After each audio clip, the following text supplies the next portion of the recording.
just scoop some batter into a tin instead of individually like shaping out cookie dough. So if you like cookies but maybe are looking for a more convenient way to make them, try Blondies because they're very similar. So basically right now I'm just mixing my butter and my sugars. I'm doing melted butter because we don't necessarily have to cream together the butter and the sugars for this recipe like you would a normal cookie. And for a blondie, I tend to do equal parts granulated sugar and brown sugar. The recipe that I'm making now, I doubled it so it looks like a lot of sugar and butter because it's a lot of sugar and butter. I was making it for some other people, so this is making 2 8x8 square pans instead of just one. But yeah, I think just the crispiness from the granulated sugar that the blondie gets is really nice, like on the edges, and then the brown sugar helps develop the chewy texture that I also love. So I'm just mixing that all together. I've been working on like experimenting with a bunch of different blondie flavors. Lately, I did a pistachio and dark chocolate one like a month or so ago, and that one was definitely one of my favorites. I love pistachio flavor, and I love dark chocolate, and I think they go nicely together. I also make strawberry lemon blondies, which you might have seen if you watched my Crocs story recap video. I made those there. And then, oh my gosh, cookies and cream blondies are also one of my favorites as well. So right now I've just added the eggs in. You technically are supposed to add them in one at a time, but I do not. I just add them in all at once and stir really fast and hope for the best, and usually it works out. This recipe calls for 1 egg per batch.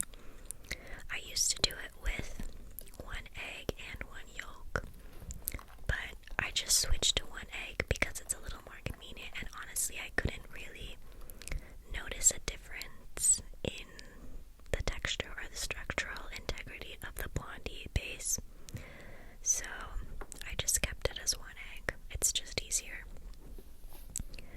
And now I'm measuring in some salt. I hate the salt container, it leaks everywhere. It's also table salt, which I don't think you're technically supposed to use in baking recipes, but I use them in mine because I feel like who is gonna buy an extra container of separate salt just for their baking, you know? And depending on what kind of salt you use, the amount that you need to add to a recipe changes, and so I feel like just using basic table salt is probably the best for me because I think that makes the recipe a little bit more accessible, you know what I mean?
least $12 to $15 just on sprinkles. It was insane.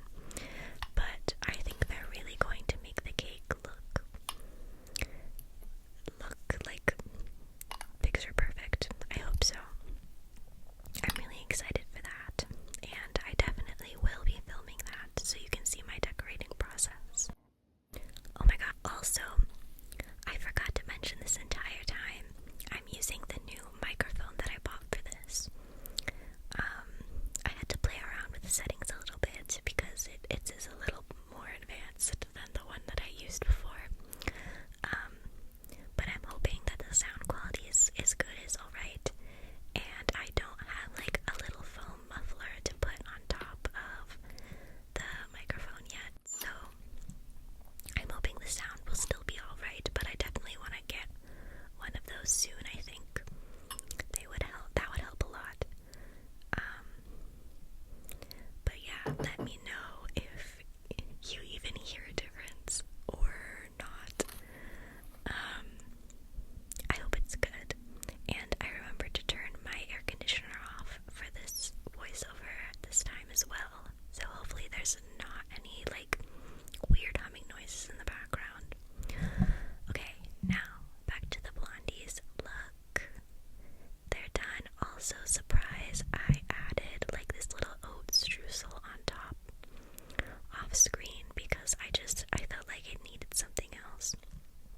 And honestly, I think that was a good call because it added like this nice like spiced cinnamon flavor as well. And you enjoyed this video. I hope it was calming and relaxing for you, and thank you so much